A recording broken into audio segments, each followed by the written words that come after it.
কি ধরাই দেয়। দেখতেছেন না ভাই, এই কোরআনের পথে থাকতে গেলে একটু বিপদ আপদ মুসিবত আসবে, তাই বলে মন খারাপ করে বাড়ি ঘুমাই থাকলে হবে? যদি তাই হতো আল্লাহর নবীর দান দান মোবারক শহীদ হতো না। নামাজ পড়তে গেছে, আবু লাহাবের গোষ্ঠীরা উটের নাড়ি ভুড়ি দিয়ে রাসূলুল্লাহকে মেরে ফেলার চেষ্টা করেছে। কথা বলেন ঠিক কিনা? এই জন্য এই পথে চলতে গেলে বাধা আসবে, ভেঙে পড়লে চলবে না। আশুক না যত বাধা, যত ঝড় সাইক্লোন, রাসূলের পথে মোরা চলবই। জোরে বলেন, জোরে বলেন। আশুক না যত বাধা, যত ঝড় সাইক্লোন, রাসূলের পথে মোরা চলবই। এ জীবন বাজি রেখে দিনের নিশান মোরা বাংলার আকাশে উড়াবই। মোরা কামানের মুখোমুখি দাঁড়িয়ে আল্লাহু আকবার বলবো। আশুক না যত বাধা, যত ঝড় সাইক্লোন, রাসূলের পথে মোরা চলবই। এ জীবন বাজি রেখে দিনের নিশান মোরা বাংলার আকাশে উড়াবই।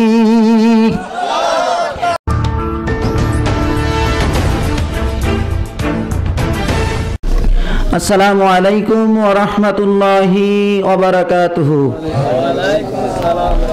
নাহমাদুহু ওয়া নাস্তাঈনুহু ওয়া নাস্তাগফিরুহু ওয়া নাউযু বিল্লাহি মিন শুরুরি আনফুসিনা ওয়া মিন সাইয়্যাতি আ'মালিনা। মান ইয়াহদিল্লাহু ফালা মুদিল্লা লাহু ওয়া মান ইউদ্লিলহু ফালা হাদিয়া লাহু।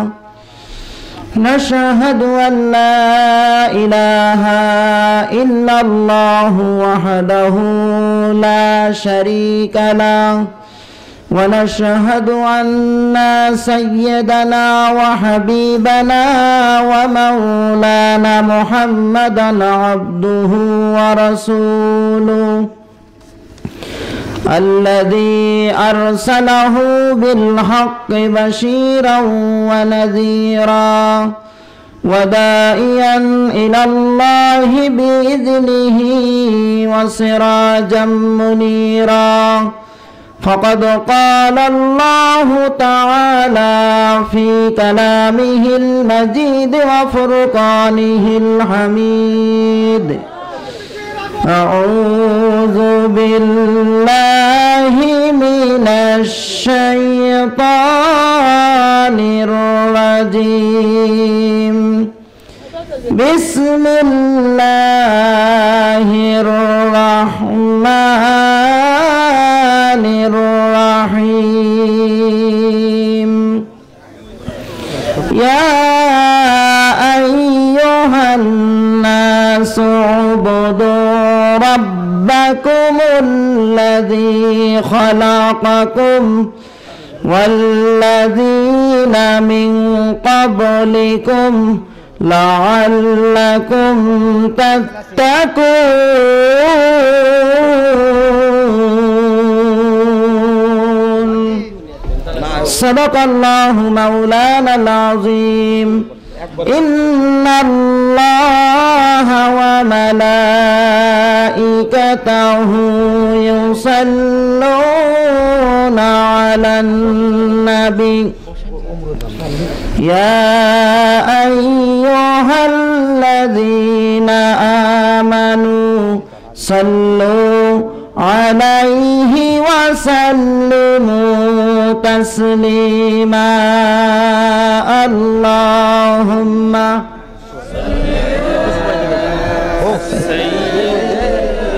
आवाज क्लियर करा जाए ना, कत काने ना तो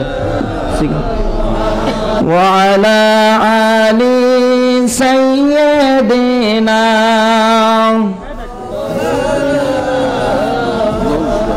আমরা দুরূদ শরীফ পড়িতেছি কার উপরে? আমাদের নবীজির উপরে। দুরূদ পড়ার হুকুম দিয়েছেন কে?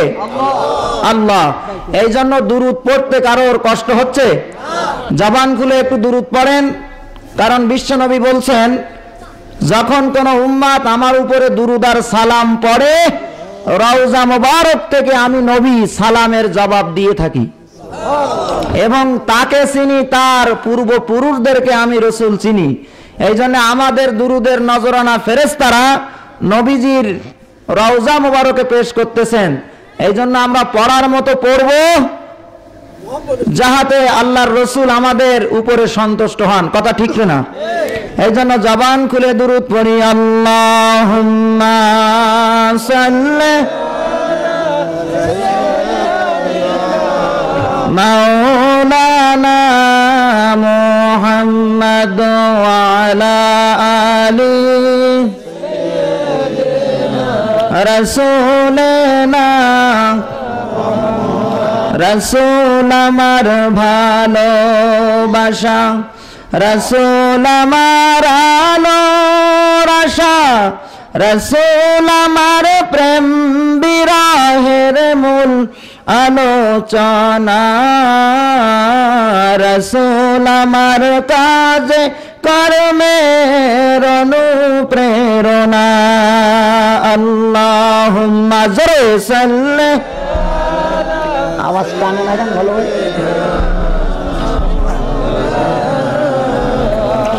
ওয়া আলা আলি সাইয়্যিদিনা।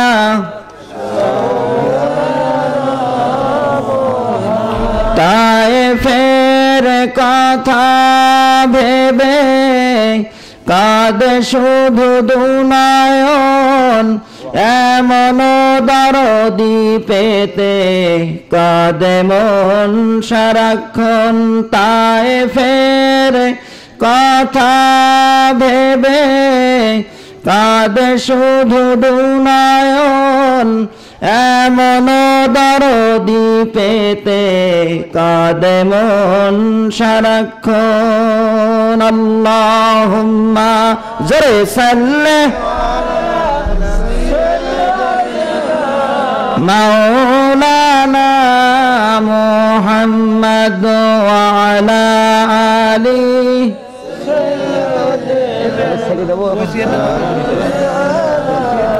মুহাম্মদ লা ইলাহা ইল্লাল্লাহ, জোরে লা ইলাহা লা ইলাহা লা ইলাহা ইল্লাল্লাহু মুহাম্মাদুর রাসূলুল্লাহ। কমিটি কর্তৃক আয়োজিত অষ্টম বার্ষিকী বিরাট তাফসিরুল কোরআন মাহফিল ও মহিলা সমাবেশের সম্মানিত সুযোগ্য সভাপতি, অত্র এলাকার সর্বজন শ্রদ্ধেয় ব্যক্তিত্ব ও শেখের কোলা নতুন জামে মসজিদের সম্মানিত খতিব, আমার উস্তাদুল্লাহ আলেমে দ্বীন জনাব হযরত মাওলানা ফজলুল হক খন্দকার সাহাব দামাত বারকাতুহুমুল আলিয়া, সহ সভাপতি হিসাবে যিনি আছেন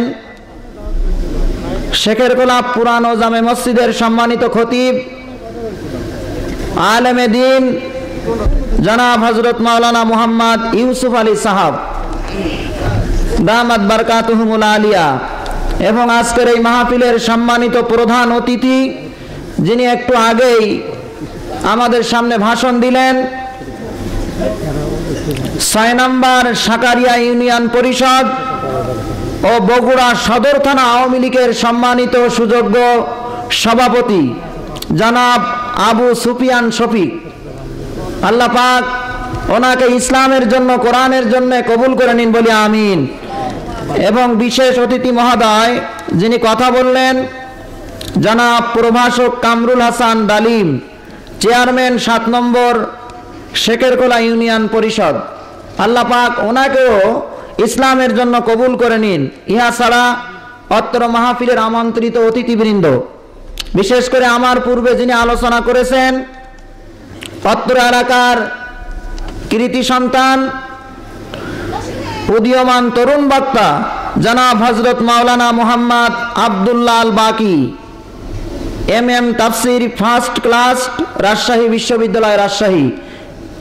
আতানাল্লাহু উমরুহু ওয়া বারাকাল্লাহু ফি হায়াতি বলি আমিন। আমার সামনে বসা অত্র এলাকার মুসলমান ভাইয়েরা, পর্দানিশীন মা এবং বোনেরা, আবারও আন্তরিক সালাম বিনিময় করছি আশা করি সালামের জবাবটি সবাই জবান খুলে দিবেন। আসসালামু আলাইকুম ওয়া রাহমাতুল্লাহ। আল্লাহ পাক রব্বুল আলামিনের দরবারে শুকরিয়া আদায় করি যে আল্লাহ পাক আমাদেরকে কোরআনের মাহফিলে হাজির হওয়ার তৌফিক দান করেছেন এবং নবীজির উপরে কয়েকবার দুরূদ পড়ার তৌফিক দান করলেন। আসুন সেই রবের শুকরিয়া জবান খুলে উচ্চ আওয়াজে সম্মিলিতভাবে পড়ছি আলহামদুলিল্লাহ। একটু জবান খুলে পড়ি আলহামদুলিল্লাহ। আর শুকরিয়া আদায় করি এই জন্যে যে আল্লাহ পাক ইচ্ছা করলে আমাদের হিন্দুর ঘরে জন্ম দিতে পারতেন, খ্রিস্টানের ঘরে জন্ম দিতে পারতেন, বৌদ্ধ ইহুদিদের ঘরে আল্লাহ পাক জন্ম দিতে পারতেন।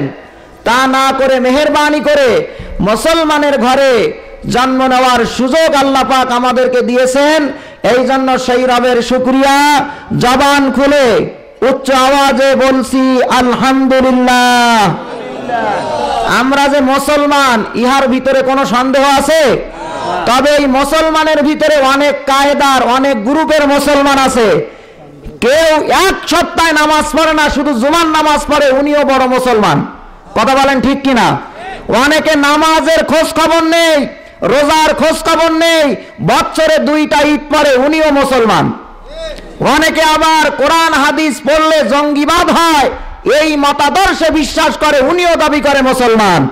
অনেকে কোরআনের মাহফিল ভুলন্টিত করার জন্য উঠে পড়ে মুসলমানের সন্তান লেগে যায়, উনিও মুসলমান। কথা বলেন ঠিক কিনা?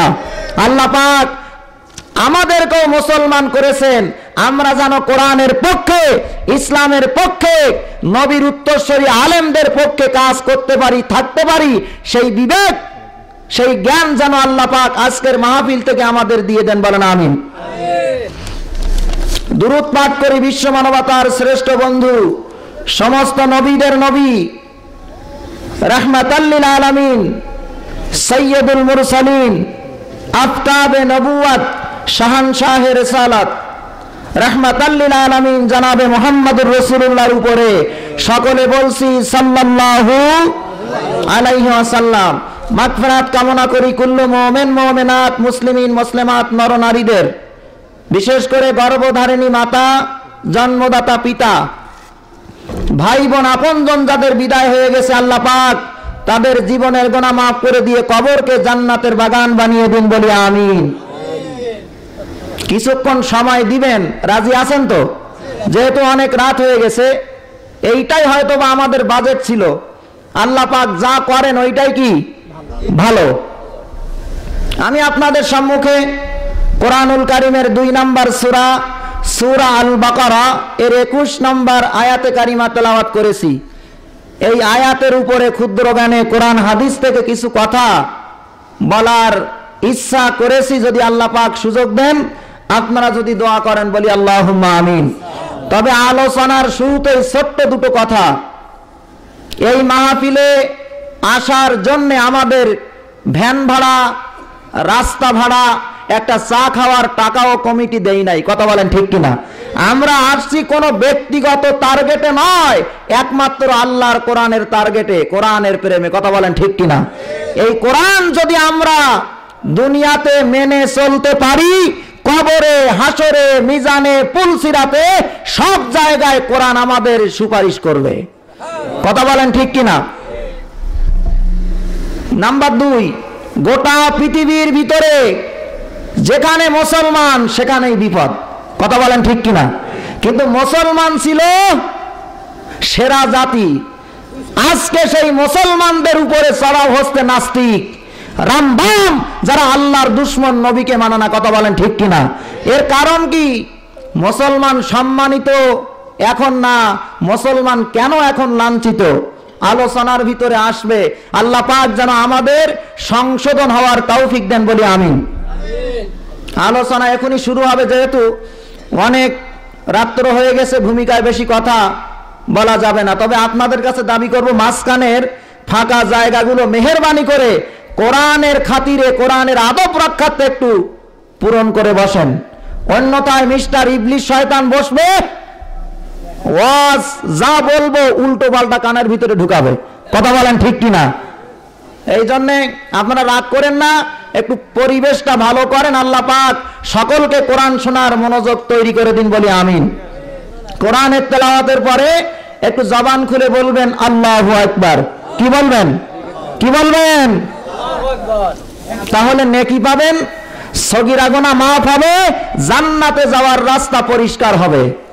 জোরে বলেন সুবহানাল্লাহ। এটা আমার কথা না, কোরআনুল কারীম সূরা আরাফের 204 নম্বর আয়াতে আল্লাহ পাক বলেন, বিসমিল্লাহির রহমানির রহিম, ওয়া ইযা কুরিয়াল কুরআন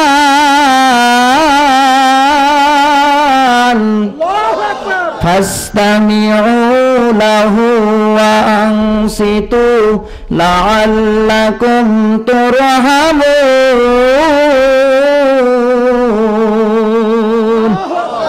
আল্লাহ পাক সূরা আরাফের 204 নম্বর আয়াতে বলছেন, যখন তোমাদের সামনে কোরআন তেলাওয়াত করা হয়, চুপচাপ মনোযোগ দিয়ে ধীর স্থিরতার সাথে কোরআন তেলাওয়াত শ্রবণ করো, কোরআনের আলোচনা শ্রবণ করো, তাহলে আমি আল্লাহ পাক তোমাদের উপরে রহমত নাজিল করব।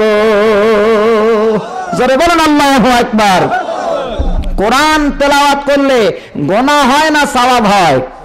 কিন্তু যারা এই কোরআনের মাহফিলে 144 জারি করে, কোরআন শোনার থেকে মানুষকে ডাইভার্ট করে, এদের ধারণা কোরআনের মাহফিল হলে মনে হয় গুনাহ হয়। কথা বলেন ঠিক কি না? কপাল জনমের মতো পুড়ে গেছে না? যে আলোচনা আপনাদের সম্মুখে সূরা বাকারার 21 নম্বর আয়াত থেকে আমি করতে চাই। 21 নম্বর আয়াত সূরা আল বাকারায় আল্লাহ পাক বলছেন, ইয়া আইয়ুহান নাসু উবুদু রাব্বাকুমুল্লাযী খালাকাকুম ওয়াল্লাযীনা মিন ক্বাবলিকুম লাআল্লাকুম তাত্তাকুন।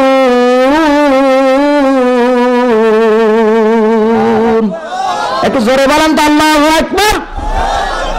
আল্লাহু আকবার মুসলমানের ঈমানের স্লোগান। কথা বলেন, মুসলমানদের ঈমান চাঙ্গা হবে আল্লাহু আকবারের ধ্বনি জবান দিয়ে বাহির করলে। কথা বলেন ঠিক কিনা? আল্লাহ রাব্বুল আলামিন সূরা বাকারার 21 নম্বর আয়াতে বলছেন, ইয়া আইয়ুহান নাস, হে গোটা পৃথিবীর মানুষেরা, উবুদু রাব্বাকুম, তোমরা তোমাদের রবের ইবাদত করো। কে সেই রব? আল্লাযী খালাকাকুম, সেই রবের ইবাদত করো যেই রব তোমাদেরকে সৃষ্টি করেছেন। বলেন সুবহানাল্লাহ। ওয়াল্লাযীনা মিন ক্বাবলিকুম, শুধু তোমাদের সৃষ্টি করেন নাই, তোমাদের পূর্বপুরুষ, পিতা দাদা পরদাদা থেকে শুরু করে আদম আলাইহিস সালাম পর্যন্ত সমস্ত পূর্বপুরুষদেরকেও তিনি সৃষ্টি করেছেন। যদি তোমরা সেই রবকে চিনতে পারো, সেই রবের দাসত্ব করতে পারো, সেই রবের গোলামি করতে পারো, সেই রবের ইবাদত করতে পারো, লাআল্লাকুম তাত্তাকুন, তাহলে আমি আল্লাহ পাক তোমাদের অন্তরের ভিতরে আমি আল্লাহর ভয় তাকওয়া ঢুকিয়ে দিব। এখন আপনাদের কাছে একটা প্রশ্ন করি, বগুড়ার মুসলমানেরা, আল্লাহ পাক ডাক দিয়েছেন ইয়া আইয়ুহান নাস, হে মানুষেরা। এই মানুষের ভিতরে হিন্দু বৌদ্ধ খ্রিস্টান সব বের পড়ে না, শুধু মুসলমান বের পড়ে? সবাই বের পড়ে। এবার আল্লাহ বলছেন, হে মানুষেরা, তোমরা তোমাদের রব আমি আল্লাহর ইবাদত করো, যিনি তোমাকে সৃষ্টি করেছেন, তোমাদের সৃষ্টি করেছেন, পূর্বপুরুষদের সৃষ্টি করেছেন, সব নবীদের যিনি সৃষ্টি করেছেন। এইটা যখনই তোমরা বুঝতে পারবা, তখন হিন্দু আর থাকতে পারবা না, বৌদ্ধ থাকতে পারবা না, ইহুদি থাকতে পারবা না, খ্রিস্টান থাকতে পারবা না। কলেমা পড়ে তোমরা ইসলাম ধর্ম গ্রহণ করে তোমরা সব ধর্মের মানুষ মুসলমান হয়ে যাবে। কোরআনুল কারিমে আল্লাহ ডাক দিয়েছেন 3 প্রকার। তাফসীর বোঝার জন্য আগে গোড়া বুঝতে হবে। আল্লাহ পাক 30 পারা কোরআনের 114টা সূরার ভিতরে তার বান্দাদেরকে ডেকেছেন 3 ভাবে, বলেন সুবহানাল্লাহ। যেমন আমাদের বাংলাদেশের একজন প্রধানমন্ত্রী আছে না, আছে না? আছে। প্রধানমন্ত্রীও ডাক দেয় 3 প্রকার। টেলিভিশনের ভিতরে প্রধানমন্ত্রী যখন বলে, ও আমার বাংলাদেশের জনগণ, এই জনগণের ডাকের ভিতরে বাংলাদেশে যত ধর্মের লোক বাস করে, হিন্দু, বৌদ্ধ, খ্রিস্টান, ইহুদি, মুসলমান, এই জনগণের ভিতরে সব ব্যাড পড়ে গেছে। কথা বলেন ঠিক কিনা? 2 নাম্বার ডাক প্রধানমন্ত্রী দেয়, হে আমার সংসদের মেম্বারেরা, হে এমপিরা, এই ডাকের ভিতরে ইমাম, খতিব, ভ্যান চালক, হিন্দু, খ্রিস্টান সবাই বাদ পড়ে গেছে। শুধু 300 সংসদের মেম্বার, সদস্য, এমপি ছাড়া সব বাদ পড়ে গেছে। আমার কথা বোঝেন তো? 3 নাম্বার ডাক, ওহে আমার সংসদের মন্ত্রীবর্গ, এই মন্ত্রীবর্গ যখন ডাক দিবে প্রধানমন্ত্রী, সাধারণ মানুষ সব ঝরে গেল, এমপিরা ঝরে গেল, শুধুমাত্র 50 জন মন্ত্রী ছাড়া সব বাদ পড়ে গেছে। কথা বলেন ঠিক কিনা? তাহলে প্রধানমন্ত্রীর কয় ডাক পাইলাম? হে মানুষেরা 2 নাম্বার, হে জনগণেরা, সব ধর্মের মানুষকে ডাকলেন। বাংলাদেশে যারা বাস করে এই জনগণের ভিতরে সবাই ব্যাড পড়ল না বাদ পড়ল? কথা বলেন। 2 নাম্বার, সংসদের এমপিরা, এমপি ছাড়া সবাই বাদ। কথা বলেন ঠিক কিনা? আর 3 নাম্বার, হে মন্ত্রী পরিষদ বর্গ, এই ডাকের ভিতরে এমপিও বাদ গেল 50 জন মন্ত্রী ছাড়া। ঠিক আল্লাহ রাব্বুল আলামিন কোরআনুল কারিমে ডাক দিয়েছেন 3 প্রকার। 1 নাম্বার ডাক যেটা দিয়েছেন সূরা বাকারার 21 নাম্বার আয়াত, যেটা আপনাদের সম্মুখে পড়েছি। আল্লাহ ডাক দিচ্ছেন, ইয়া আইয়ুহান নাসু উবুদু রাব্বাকুমুল্লাযী খালাকাকুম ওয়াল্লাযীনা মিন ক্বাবলিকুম লাআল্লাকুম তাত্তাকুন।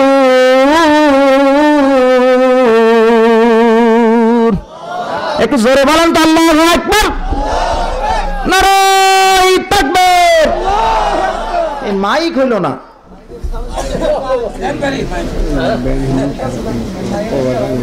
আল্লাহ ডাক দিয়েছেন সূরা বাকারার 21 নম্বর আয়াত, হে মানুষেরা, তোমরা তোমাদের রবের ইবাদত করো যিনি তোমাদের সৃষ্টি করেছেন। এখন মুসলমানেরা বলেন, এই প্যান্ডেলে যারা আছেন আপনাদের সৃষ্টি করেছেন আল্লাহ, আর আমাদের এই 2 হুজুরের সৃষ্টি করেছে ভগবান। কে সৃষ্টি করেছেন? হিন্দুদের কে বানাইছেন?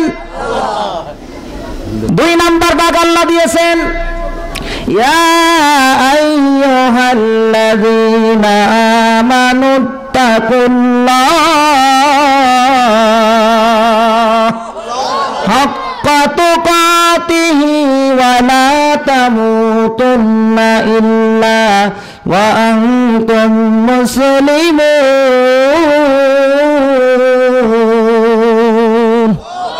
2 নাম্বার ডাক দিয়েছেন। 3 নাম্বার সূরা আলে ইমরানের 102 নাম্বার আয়াত, আল্লাহ বলছেন, হে ঈমানদারেরা, হে ঈমানদারেরা, যারা তোমরা ঈমান এনেছো, মুসলমান, তোমরা তোমাদের রব আল্লাহকে ভয় করার মতো ভয় করো। এই ঈমানদারের ভিতরে মুসলমান ছাড়া হিন্দু, বৌদ্ধ, খ্রিস্টান সব বাদ পড়ে গেছে। কথা বোঝেন তো? আল্লাহ ডাক দিয়েছেন, হে ঈমানদারেরা। কথা টাইনতেছ না ভাই, ক্লিয়ার না? হে ঈমানদারেরা। তাহলে হিন্দু পাড়ার হিন্দুরা কি ঈমানদার? খ্রিস্টানেরা ঈমানদার? ওই যে মায়ানমারের কুখ্যাত খুনি হংকং সুচি, আমি একটা হিসাব করেছি, এটারে যদি জবাই করে তার গোশতগুলো পাল্লায় তোলা হয়, এই হংকং সুচির গায়ে 5 কেজির বেশি গোশত হবে না। একে তো শরীর নাই নড়ে, আবার এই শয়তান হাজার হাজার মুসলমান নর নারীকে মেরে নাপ নদী মুসলমানের রক্তে লাল করে দিয়েছে। কথা বলেন ঠিক কিনা? আরে বৌদ্ধ ধর্মে আছে জীব হত্যা মহাপাপ। কথা বলেন ঠিক না ঠিক? কিন্তু এখন মায়ানমারের কুখ্যাত কোনি হংকং সুচি এইটারে পাল্টাই দিয়েছে। আগে ছিল জীব হত্যা মহাপাপ, আর এখন যেন তাদের সংবিধানে আসছে মুসলমান মারা মহাসব। কথা বলেন। 3 নাম্বার ডাক দিয়েছেন আল্লাহ পাক সূরা আল ইমরান 81 নাম্বার আয়াত। আল্লাহ পাক বলেন ওয়া ইযা আখাযাল্লাহু মিসাকান নাবিয়্যিন। একটু জোরে বলেন তো আল্লাহু আকবার। আপনারা যদি আল্লাহু আকবার বলতে পারেন, আমি কোরআন তেলাওয়াত করতে যাই কোনো কৃপণতা করব না। কথা বলেন ঠিক কিনা? কোরআনের তেলাওয়াত শুনলে কি গায়ে জ্বালা করে? কথা বলেন। কেন জ্বালা করবে? আল্লাহ পাক সূরা আনফালের 2 নম্বর আয়াতে বলছেন ইন্নামাল মুমিনুনাল্লাযীনা ইযা যুকিরাল্লাহু ওয়াজিলাত কুলুবুহুম ওয়া ইযা তুলিয়াত আলাইহিম আয়াতুহু যাদাতুহুম ঈমানান ওয়া আলা রাব্বিহিম ইয়াতাওয়াক্কালুন।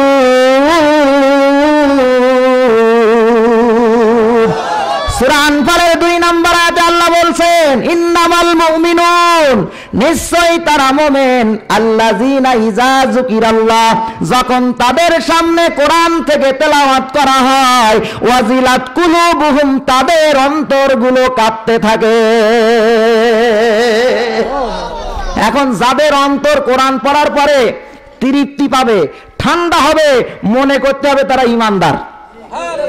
কথা বলেন। আর আমি আল্লাহ পাক যাদাতুহুম ঈমানা, তাদের যে ঈমান ছিল, যে ঈমান নিয়ে মাহফিলে বসে কোরআন তেলাওয়াত শুনেছে, এই কোরআন তেলাওয়াত শোনার পরে যদি তারা শান্তি পায়, আমি আল্লাহ তাদের ঈমানের নূর আরো বাড়িয়ে দেই। আর ওয়ালা রাব্বিহিম ইয়াতাওয়াক্কালুন, তখন ওই ঈমানদার, ওই মুমিন মুসলমানেরা একমাত্র আমি আল্লাহকে ছাড়া দুনিয়ার কাউকে ভয় পায় না। লিল্লাহু তাকবীর। আপনাদের অনেক কিছু শিখানো লাগবে আমার। নারাই তাকবীর দিলে পাঞ্জাবি যদি গরম না হয়, ও কিরকম নারাই তাকবীর? নারাই তাকবীর, এতে তো আরো খ্রিস্টান কায়দা করে ঠেকি ধরবে। হযরত ওমর ফারুক রাসূলুল্লাহর কল্লা আনতে গেলেন, কত বড় সাহস! নবীজির চেহারা মোবারক দেখে কলেমা পড়ে মুসলমান হইলেন। কোন সুবহানাল্লাহ। ওমর ফারুক ইসলাম কবুল করার পরে প্রকাশ্যে দিনের বেলা ইসলাম প্রচার শুরু। কথা বলেন।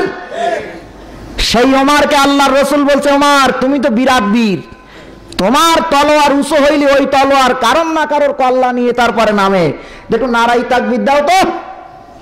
এখন সেই জামানার একজন ভালো পীর ছিল, মিস্টার আবু জেহেল রহমাতুল্লাহ আলাইহি, নাকি? এ পীর সাহেব না হলে এর মুরিদ হলো কি করে? এই আবু জেহেলের 10টা মুরিদ।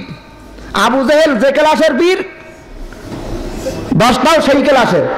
যাচ্ছে রাস্তার আর এক প্রান্ত দিয়ে, হযরত ওমর মুষ্টি পাকিয়ে এমন জোরে নারাই তাকবীর দিয়েছে, আল্লাহ পাক ওমরের নারাই তাকবীরের আওয়াজ আবু জেহেলের 10 ছেলার কানে এমন ভাবে ঢুকাইছে, কানের তলা বাস্তুই 10টাই রাস্তায় শুয়ে পড়িস।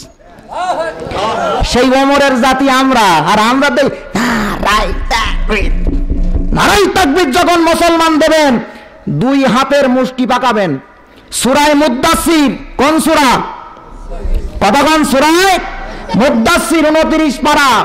আল্লাহ বলছেন ওয়া রাব্বাকা ফাকাব্বির, তোমরা তোমাদের রব আমি আল্লাহর নামটা বড় করে উচ্চারণ করো। তা আল্লাহর নাম সবচাইতে বড়। আজানে আছে, একামতে আছে আল্লাহু আকবার, নারাই তাকবীর, লিল্লাহু তাকবীর। হাত নামাই না, অনেকে বিরাট বোঝে তো হাতটা তুলতেছ না, উনি কিছু শিখতে পারবে না ইনশাল্লাহ। প্রত্যেকে 2 হাতটা তোলেন জোরে, নারাই তাকবীর রাখেন। এই প্রত্যেকের হাত এইভাবে কাঁপান তো। এখন কি আপনার দুই হাতে 1 কেজি 1 কেজি 2 কেজি শক্তি আসতো? আছে না? তাই বলে কারো ঘাড়ে মেরি নামে আর সাতক্ষীরায় ফিরে যেতে পারবো না কিন্তু। আচ্ছা এইবার 2 কেজি আইছে, এবার মুঠো পাকান, এইবার হাত মনে না। নারায়ে তাকবীর! কোরআনের দুশমনেরা, নবীর দুশমনেরা, লিল্লাহি তাকবীর! হাত নামান। কি মুঠো পাকাইলে শক্তি কমে না বাড়ে? তাহলে মুঠো পাকাই তাকবীর দেবেন, যেটা বুড়ো আঙুল দেখাবে শয়তান, ওই মুঠো না কইলে মেরি দেবেন, কানসাবাড়ি যায় হবে। তাই বলি মুসলমানের মেরি না আবার লস হবে। কথা বলেন ঠিক কিনা? আজকে মুসলমান ঐক্যবদ্ধ আমরা নাই বলে নাস্তিক রামবাম মুসলমানদের আজকে ঘাড়ের উপরে উঠতিস। কথা বলেন ঠিক কিনা? তাহলে আল্লাহ পাক ডাক দিয়েছেন কয় ডাক? 3 নাম্বার ডাক। আলমে আরওয়াহ আল্লাহ পাক সব নবীদের ডাক দিয়ে বলতেছেন, হে নবীরা, তোমাদের কাছ থেকে আমি আল্লাহ পাক অঙ্গীকার নিয়েছিলাম। বলেন না সুবহানাল্লাহ। আজকের যে আয়াত পড়েছি এটা হচ্ছে প্রত্যেকে হিন্দু, বৌদ্ধ, খ্রিস্টান, ইহুদি, মুসলমান সকলকে আল্লাহ ডাকতেছেন, ইয়া আইয়ুহান নাস, হে মানুষেরা, উবুদু রাব্বাকুম, তোমরা তোমাদের রব আল্লাহর ইবাদত করো। কার ইবাদত? আর আদম থেকে আপনার আমার নবী পর্যন্ত লাখের উপরে নবী। তবে কোরআনুল কারিমে যারা মাদ্রাসায় পড়েছেন নাম ধরে ধরে আল্লাহ পাক 25 জনের কথা বলেছেন। কয়জন? প্রত্যেক নবীরা জাতির কাছে আল্লাহর ইবাদত করার দাওয়াতি দিয়েছেন। এটা আমার কথা না। সূরা নাহাল 36 নম্বর আয়াতে আল্লাহ পাক বলছেন, ওয়ালাকাদ বা'আসনা ফি কুল্লি উম্মাতির রাসূলা আন ইবুদুল্লাহা ওয়াজতানিবুত তাগুত।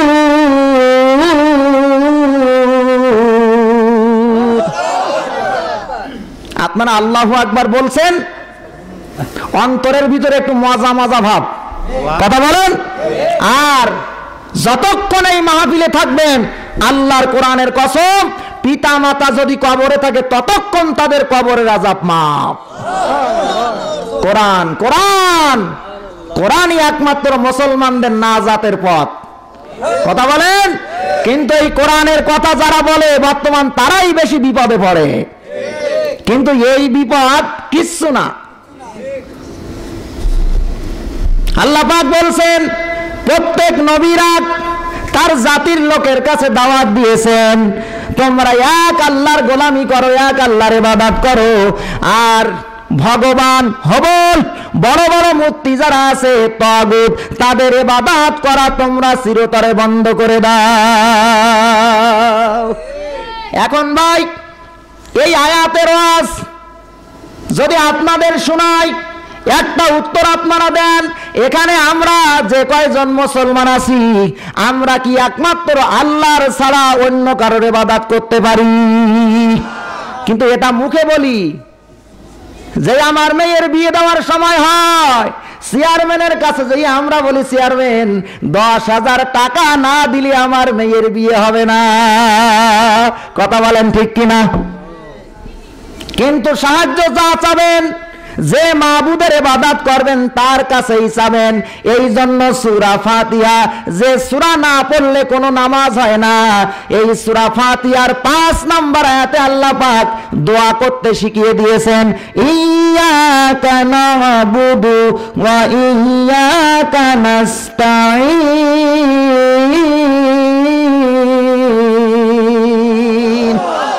আপনারা জানেন না এর অর্থ? ইয়্যাকা না'বুদু, হে আল্লাহ পাক, আপনি আমাদের তৈরি করেছেন, আমরা বান্দা আপনার, যতদিন দুনিয়ায় বেঁচে থাকবো আপনারই ইবাদত করব। আর বিপদে আপদে ওয়া ইয়্যাকা নাস্তাঈন, আপনার কাছে ছাড়া অন্য কারোর কাছে আমরা সাহায্য চাবো না। এই আয়াত যখন পড়া হবে, কোরআন বিদ্বেষীরা, নবীর দুশমনেরা কিচ্ছু বলবে না। কিন্তু মাঠে ময়দানে তাফসীরের সময় আল্লাহর হক্কানি আলেমরা যখন এইগুলো কোনটা আল্লাহর ইবাদত আর কোনটা শয়তানের ইবাদত এইগুলো যখন ক্লিয়ার কাট ভাবে তুলে ধরবে, একদল কোরআনের দুশমনেরা তখন ওই আলেমদের উপরে চড়াও হয়। আরবিতে বলেন কোনো সমস্যা নেই, বাংলা কই দিলি সমস্যা।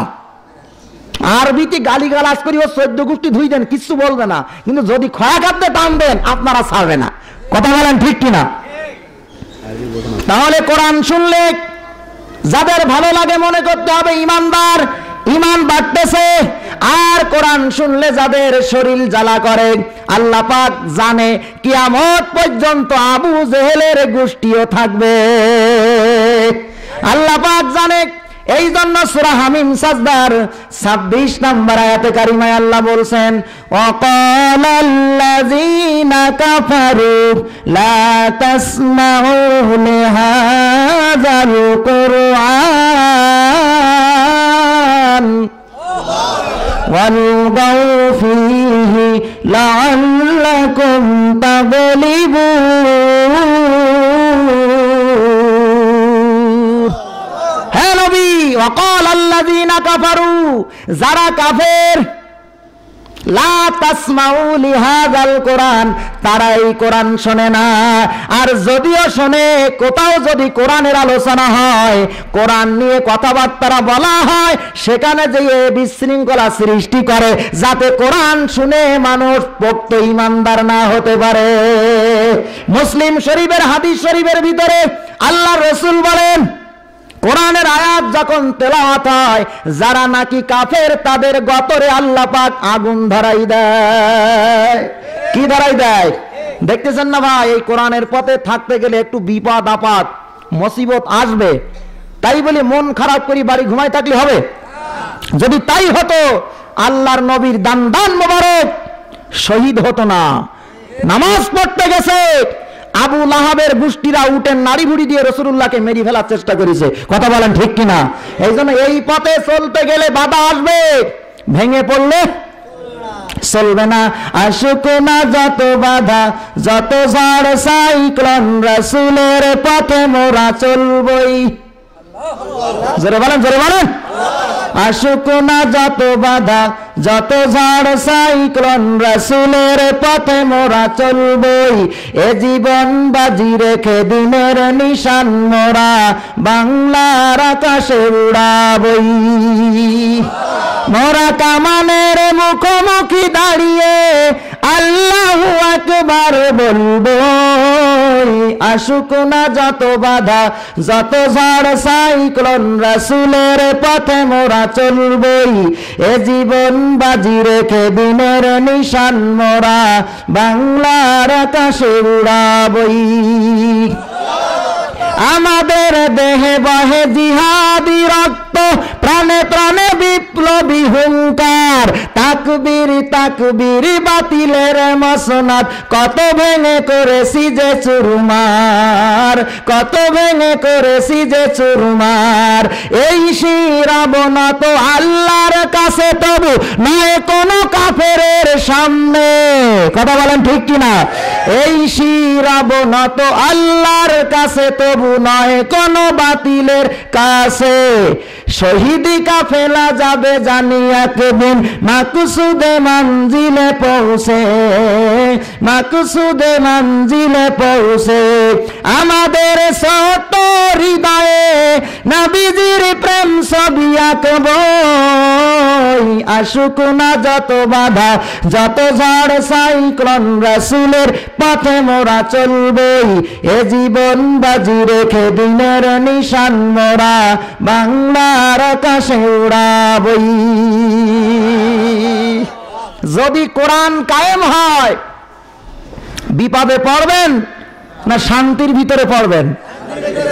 কারণ দেখেন, বাংলাদেশে বর্তমান যে সরকার, শিক্ষামন্ত্রী ডক্টর দীপুমণি নিজে পর্দা করে না, তারপরেও একটা আইন নাকি পাশ করতে যাচ্ছে, কোন শিক্ষা প্রতিষ্ঠানে নামাজ থাকবে না, না নামাজ পড়তে হবে।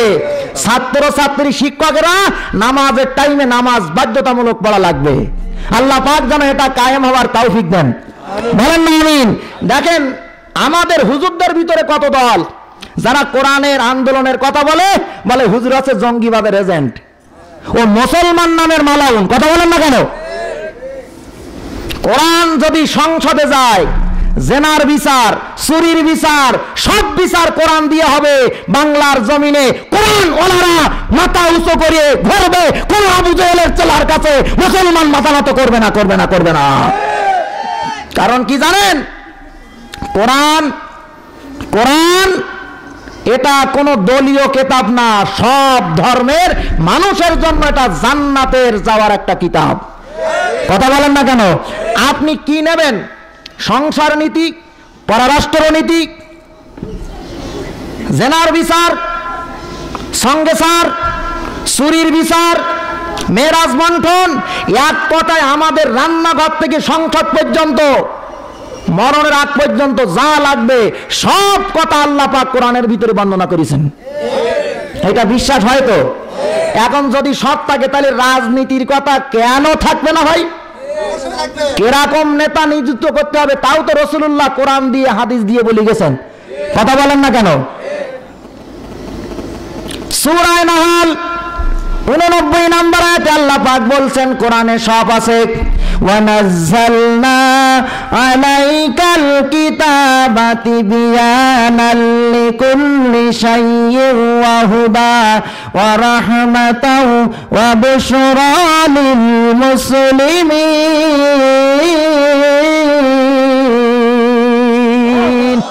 একটু জোরে বলেন তো আল্লাহু আকবার। ওয়ানাজ্জালনা আলাইকাল কিতাব, আল্লাহ বলছেন, হে আমার বান্দা মুহাম্মদ সাল্লাল্লাহু আলাইহি ওয়াসাল্লাম, তোমার উপরে আমি আল্লাহ যে কিতাব নাজিল করেছি, বলেন সেই কিতাবের নাম কি? কোরআন। জোরে বলেন কি? এই কোরআনের ভিতরে যা লাগবে তোমাদের বাস্তব জীবনে, আমার বান্দা তোমার উম্মতের জন্য যা লাগবে, তিবিয়ানাল লিকুল্লি শাই, সবকিছু আমি খুলে খুলে কোরআনের ভিতরে বলে দিয়েছি। আর এটা মুসলমানদের জন্য রহমতের কিতাব। জোরে বলেন সুবহানাল্লাহ। ভাই, এই কোরআনটা যদি আপনি মেনে চলেন, কবর কারোর জন্য হবে জান্নাতের গর্ত, কারোর জন্য হবে জাহান্নামের গর্ত। মানে কারোর জন্য হবে জান্নাতের টুকরা, কারোর জন্য হবে জাহান্নামের টুকরা। আর ওই কবরের বাসিন্দার সিনায় যদি কোরআন থাকে, সে দুনিয়া থেকে যদি কোরআন আমল করে কবরে যাইতে পারে, কবরে রাখা মাত্রই তার কবরটা হবে আল্লাহর জান্নাতের আলোয় ভরপুর। কথা বলেন সুবহানাল্লাহ। কেমন ভাবে কোরআন নিবেন? বাস্তব একটা কথা বলি ভাই, ওয়াজ কিন্তু শুরু হয়ে গেছে, খেয়াল করেন। এই যে 2 সপ্তাহ আগে আমাদের রাজধানী ঢাকার চকবাজারে আগুন লেগে 4 তলা একটা বিল্ডিং ধ্বংস হয়ে গেল। কথা বলেন ঠিক না বেঠিক? কারোর কাছে অজানা আছে নাকি? প্রায় 80 জন নারী পুরুষ বাচ্চা মারা গেছে। ওই ফ্ল্যাটের ভিতরে একজন আলেম থাকতেন, কওমি আলেম, ভালো আলোচক, মাওলানা মুফতি রাফি বিন মুনির। তার ঘরের ভিতরে প্রায় 3 লক্ষ টাকার কোরআন হাদিসের কিতাব ছিল। কোন সুবহানাল্লাহ। আর ওই বিল্ডিং এর 4 তলা বিল্ডিং এর নিচের তলায় একটা কলেমার সাইনবোর্ড ছিল, কিছু আমপারা ছিল। আগুন লেগে মানুষ মারা গেছে, আসবাবপত্র, জামা কাপড়, দুনিয়াবি সমস্ত বই সব পুড়ে ছাই হয়ে গেছে। যেখানে আল্লাহর কালাম লেখা আছে তার চতুর্ধারের সাদা পাতাগুলো পুড়ে গেছে। যেখানে আল্লাহর কালাম কোরআনের অক্ষর লেখা, আল্লাহর কোরআনের অক্ষরে আগুন ধরে নাই। বলেন ভাই, সাধারণ পাতায় কোরআনের আয়াত লেখা, বাংলা বই পুড়ে গেল, ইংরেজি পুড়ে গেল, হিন্দি বই পুড়ে গেল, কিন্তু যেই সাদা কাগজে আল্লাহর কালামের অক্ষর লেখা, এইখানে আগুন ধরে নাই। তার থেকে আমি ছোট মানুষ সাতক্ষীরা থেকে শত শত মাইল দূরের থেকে ছুটে এসে আপনাদের কাছে ধোঁকা দিচ্ছি না, এটাই আমার যেন বলে অন্তরে। যার সিনায় কোরআনের আমল থাকবে, কোরআন অনুযায়ী দুনিয়ায় সব কাজ চালাবে, যার সঙ্গে কোরআনের সম্পর্ক থাকবে, সাধারণ কাগজে আল্লাহর কথা লেখার কারণে দুনিয়ার আগুন সেই কোরআন, সেই সাদা কাগজ পোড়াইতে পারল না। আর আল্লাহর বান্দার সিনায় যদি কোরআন থাকে, কবরে যাওয়ার পরে কোরআন আলা মানুষদেরকে আল্লাহর 7 জাহান্নামের আগুন পোড়াইতে পারবে না, পারবে না, পারবে না। বিশ্বাস হয়? অনেক প্রমাণ আছে, আলোচনার শেষে হয়তো আপনাদের আমি বলতে পারি। তবে একটা কথা বগুড়ার মানুষ কান খুলে শুনে নেন, দুনিয়ার কোন নেতার পিছনে আপনি ছুটেন না, কোন নেত্রীর কথায় আপনি ছুটেন না। ছোটার আগে কোরআন এক পড়িয়ে দেখেন, যেই নেতার চরিত্র কোরআনের বিরুদ্ধে যায়, যেই নেত্রীর কথা কোরআনের অবাত্যিক যায়, ওই নেতা নেত্রীকে আমরা কোনোদিন মানতে পারি না। কথা বলেন কেমন ভাবে ভাই? এই কোরআনের মাহফিল থেকে আল্লাহ ডাক দিয়েছেন, হে মানুষেরা, এর ভিতরে আমরা মুসলমান আছি না নেছি, আসি না গেছি কোন? হে মানুষেরা, নামাজ পড়ো, কোরআনের আমল করো, কোরআন অনুযায়ী জীবন চালাও, ইসলামী আন্দোলন করো। এই কথাগুলো যখন বাস্তব জীবনে আগামীকাল থেকে আপনি পালন করতে যাবেন, যারা কোরআনের দুশমন তারা আপনার দিকে ফিরে বড় বড় চোখ করতে তাকাবে। কথা বলেন না কেন? কিন্তু ওই বড় চোখের ভয় করবেন না, আপনি ভয় করবেন 7 জাহান্নামের আগুন রে। রাগ করলেন নাকি? দুনিয়া কয়দিন? এই যে চোখ আমি বন্ধ করেছি, এই চোখটা খুলে আবার আপনাদের চেহারা দেখবো, এতটুকু সময় তো। চোখেরই পালকে তুমি হতে পারো লাশ। কথা ঠিক না বেঠিক? চিরতরে বন্ধ হবে তোমারই নিঃশ্বাস, হবে আলান তোমারই নাম মসজিদের মাইকে। বাড়িওয়ালা নাই রে বাড়ি, নাই রে দুনিয়াতে, চোখেরই পালকে তুমি হতে পারো লাশ, চিরতরে বন্ধ হবে তোমারই নিঃশ্বাস, হবে আলান তোমারই নাম মসজিদের, বলেন, মসজিদের মাইকে। বাড়িওয়ালা নাই রে বাড়ি, নাই রে দুনিয়াতে। কথা বলেন ঠিক কিনা? এই জন্য মরণের জন্য প্রস্তুত থাকার দরকার আছে না? যদি আপনি কোরআন মোতাবেক এই আন্দোলনের সঙ্গে শরীক হতে চান, অনেকে বলবে এই আন্দোলন যারা শিখাইছে সব পাকিস্তানের এজেন্ট, সব জঙ্গিবাদ। এই রকম বললে আপনি মন খারাপ করবেন না। যারা কোরআনের কথা বলে এরা কোনো ব্যক্তিগত কথা বলে না, সব কোরআনের কথা বলে।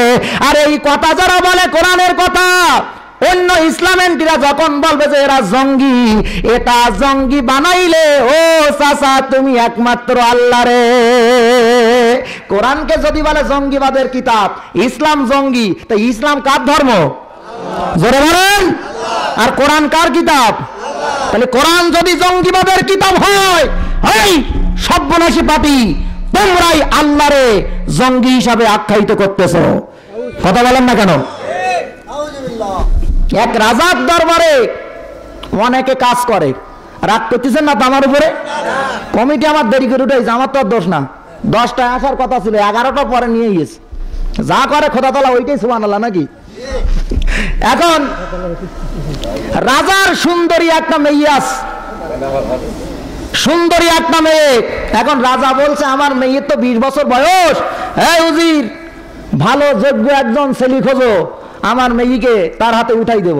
এখন রাজার মেয়ে বিয়ে করতে পারলি ভ্যান ছাড়া লাগবে না পিকআপ? পিকআপও না, এসি গাড়ি। কথা কন না কেন? মেয়ে বিয়ে করার জন্য এলান দেওয়া হলো, 1000 যুবক ফজরের পরপরই সব রাজদরবারে লাইন দিয়েছে। বাদশাহ চিন্তা করলো ছেলে লাগবে একটা, এই তো 1000। এখন আমার মেয়ে তো আর সবগুলির কাছে বিয়ে দিতে পারিনি, লাগবে কয়জন? এখন মন্ত্রী ডেকে বলছিস, মন্ত্রী কয়জন ডেকে আনছো? বলে আমি বলছিলাম রাজার মেয়ের বিয়ে হবে, উপযুক্ত পাত্র যে আছো রাজদরবারে এই সুতো এরাই স্ক্যান। বাদশাহ তখন বলল পরীক্ষা নেব, এই পরীক্ষায় যে পাশ করবে তার হাতে আমার মেয়েকে বিয়ে দেব। বাদশাহ বলতেছে 1000 যুবক, ভ্যান চালক আছে, ঝাড়ুদারের ছেলে আছে, মন্ত্রীর ছেলে আছে, উজিরের ছেলে আছে, আবার মাল কাঁচা পাটিও আছে। মানে যদি লেগে যায় 10 টাকায় কত? আর 10 টাকায় যদি কোনো ভ্যান চালক 40 লাখ পায়, ও বুট জুতো পাইতে ধান কাটা আড্ডাবে। যদি বলেন ধান কাটা আড্ডালি বুট জুতো কাটা আমি কি দেবো, আর এক জোড়া কিনবে। কথা বল না কেন? ফ্রি টাকা। এখন বাদশা বলতেছে আমার বাড়িতে রাজ দরবারে 1 বিঘা জমির বড় একটা পুকুর আছে। কয় বিঘা?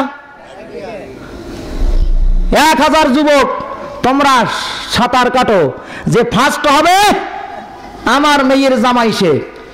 কাঁচামারা অনেকের রেডি। বাদশা বলছে তবে শোনো, কিন্তু কি? কিন্তু মানে কিন্তু মেরি এক প্যাস। অনেকে তো কাঁচা মারিনি, হাতের মধ্যে এটি দেখিস, সে আবার কি বলতেছে 1000 যুবক আমার মেয়েকে বিয়ে করার জন্য তোমরা আসছো। আমি বলছি পুকুর সাঁতার কাটা লাগবে। এই 1 বিঘা জমির পুকুরে 15 কেজি ওজনের ভেটকি মাছ আছে, 10 কেজি ওজনের কাতলা আছে, 40 কেজি ওজনের মাছও আছে, এমনকি 1 বিঘা পুকুরে 16 হাত লম্বা একটা কুমির আছে। সাবধান! কি আছে ভাই? মাছ আছে বড় বড়, আর 16 হাতে কি আছে? তখন যুবক বলতে ওরে সর্বনাশ, ওই সম্ভব? হঠাৎ করে দেখা গেল 1000 যুবকের ভিতরে একটা লাফ দিয়ে পড়িয়েছে পুকুরি। প্রাণপণ চেষ্টা করে সাঁতরিয়ে পুকুর পার হয়ে গেছে। আর যে 999 জন যুবক কুমিরের ভয়ে পুকুরে লাফ দিতে পারে নাই, বলেন ওদের চেহারা কি এরকম হবে? নাই না কাপুরুষ না কাপুরুষ? বাদশাও চিন্তা করে আমার মেয়েকে বিয়ে করার জন্য 999 জন পরীক্ষা দিতে পারলো না যে কুমিরে খেয়ে ফেলবে। আমি যদি মরেই যাই, রাজার মেয়ে বিয়ে করবো কেমন হয়? আর এই যুবক কুমিরের ভয় পাইল না, আমার মেয়ে বিয়ে করার জন্য পুকুরে সাঁতরানো আরম্ভ করলো। সাহসী যুবক, সাহস আছে না? এই ছেলের সঙ্গে আমি যদি মেয়ে বিয়ে দিতে পারি, বিপদে আপদে আমার ডান হাত। আজকে চাচা, অনেক চাচা চেয়ারম্যানই দাঁড়ায়, মেম্বারে দাঁড়ায়। ওরে যেই চাচার বাড়ি 15টা ছেলে পিলে ওই জায়গায় রাত দিন যায়, কারণ 15টা ছিল যদি এক জায়গায় পড়ে বিরাট ব্যাপার। আমাদের নলতা ইউনিয়নের মহিলা চেয়ারম্যান মারা গেছে, রাগ করবেন না তো? মহিলা চেয়ারম্যান মারা গেছে। এখন এই গত 28শে ফেব্রুয়ারি নতুন করে আবার ভোট হয়েছে। এখন এক বুড়ি গেছে ভোট দেবে। এখন যারা অফিসার থাকে, আগে আঙ্গুলে কালি মাখায় না আগে সিল মারতে দেয়? এ ভাই, কালি আগে মাখায় না সিল আগে মারে? কালি মাখাই দিয়েছে। বুড়ি কালি মাখানোর পরে বুড়ি ফিরে এসেছে। এখন এক পুলিশ বলতেছে সিল মেরিছ? সিল মারনি চাষি? বলো না সিল মারিনি। কেন মারনি? বলে কেন, কয়েকদিন আগে রাজা ভোট হয়ে গেল, কালি মাখাই দিয়ে বাড়ি বাড়ি দিল, তো এখানে সিল মারবো কেন? কয়েকদিন আগে যে এমপি ইলেকশন হলো, আমি ভোট দিতে আইছি, আমার হাতে কালি মাখাই দি বলে তোমার ভোট দেওয়াই তুমি চলে দাও, তা আজকেও মাখাই দিতে চলে যাচ্ছি। পুলিশ বলতেছে কি বুড়ি মানুষ হতে পারে, কিন্তু ঘা দেশে গোড়ায়। কোন জায়গায় কি বুড়ি কাজ খারাপ করিস নাই? ও আর অত তো গুতুগুতি বসে না, ও চলে যাচ্ছে। এখন বাদশা খুব খুশি, পুলিশ পাঠাই দিল, যাও যুবক তারে ধরিয়ে আনো। যুবককে তখন ভয় না, ওই যে কষ্ট, ধরিয়ে আনছে। 999 জন যুবক বাম ধারে, সাঁতার কাটা যুবক কয়জন? ও ডান ধারে। বাদশা বলতেছে তোমার সাহসিকতায় আমি বাদশা খুশি। আজকে আসরের পরে আমার মেয়ের সঙ্গে তোমার বিবাহ হবে। বলো কত বিঘা জমি লাগবে আর কত ভরি সোনা? যুবক তখন বোঝেন না? যুবক তখন বলতেছে বাদশা আপনি একটু বন্ধ করেন মুখ, আমি এইবার একটু ওয়াজ করি নেই। কি করবে? ও বাদশা, আপনার মেয়েকে বিয়ে করার জন্য আমিও আসছিলাম, কিন্তু আপনার মেয়ের সঙ্গে বিয়ে করার স্বাদ আমার মিটে গেছে। আমার জমিও লাগবে না, সোনা দানাও লাগবে না। একটা বিচার আপনার কাছে আমি দাবি করি, সেই বিচারটা হলো এই 1000 যুবকের ভিতরে কোন শালা ধাক্কা মেরি আমার পুকুরি ফেলাই দিয়েছে। আমি তো কুমিরির ভয় থেকে তাড়াতাড়ি হাত দিছি। আরে ভাই, ওই যে ধাক্কা মেরে যুবককে ফেলাই দিয়েছে, ও জীবন বাঁচানোর জন্য যেমনি ভাবে তড়ি ঘড়ি করে পুকুর পার হয়ে গেছে, বেশি গেছ, রাজার মেয়ে পেয়ে গেছে। আজকে যদি আপনি কোরআনের মাহফিল থেকে সিদ্ধান্ত নেন, যে যে দল করেন করেন না কেন, আমার দলে কোরআন নেই, আমার পার্টিতে কোরআন নেই, আমার নেতা কোরআন মানে না, আমার নেত্রী কোরআনের কথা বলে না, যেই দলে কোরআন মোতাবেক মানুষ চলে ওই দল আগামীর থেকে আমি গ্রহণ করব।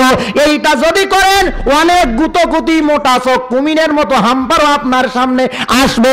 ভয় না করে মরণ পর্যন্ত যদি সাঁতরিয়ে যাইতে পারেন, মরার পরপরই আপনি হয়ে যাবেন আল্লাহর জান্নাতের মেহমান। কি তাই না ভাই?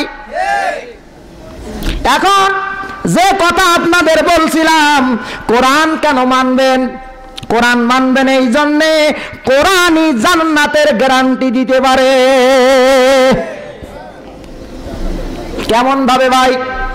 একটা হাদিস থেকে আপনাদের উদাহরণ দেই। বলেন নবী আলাইহিস সালাতু ওয়াস সালাম, মান জালাহু ক্বাবলাহুল কুরআন ফাতারিকান ইলাল জান্নাহ ওয়া মান জালাহু খালফাহুল কুরআন ফাতারিকান ইলান নার আও কামা ক্বালা আলাইহিস সালাম। জোরে বলুন মারহাবা। নবী আমার বলেন, যে আল্লাহর বান্দারা আমার উম্মতেরা কোরআনকে সামনে রাখবে। কোরআনকে কোথায় রাখবে? সামনে মানে কোরআন যা বলিস তাই করবে, কোরআন যা বলিছে তাই করবে। এই কোরআন তাদেরকে আল্লাহর জান্নাতে প্রবেশ করাই দিবে। সুবহানাল্লাহ। আর ওমান জালাহু খালফাহুল কোরআন, যারা কোরআনকে পিছনে রাখবে, কোরআনের দল ভালো লাগে না, ইসলামী আন্দোলন ভালো লাগে না, ইসলামী আন্দোলনের পক্ষে যে আল্লাহর ওলিরা হক্কানি আলেমরা কাজ করে তাদের দিকে সিংমারা গরুর মতো ফোসফোস করে তাকায়, বুড়ো আঙ্গুল দেখায়, আল্লাহর কোরআন তাদেরকে জাহান্নামে প্রবেশ করাই দিবে। সে ক্ষমতা কোরআনের আছে। এখন যদি বলেন হুজুর কারা আমাদের জাহান্নামের দিকে চালাচ্ছে, এটা আমার কথা না, কোরআনুল কারীম সূরা তাওবা, কোন সূরা?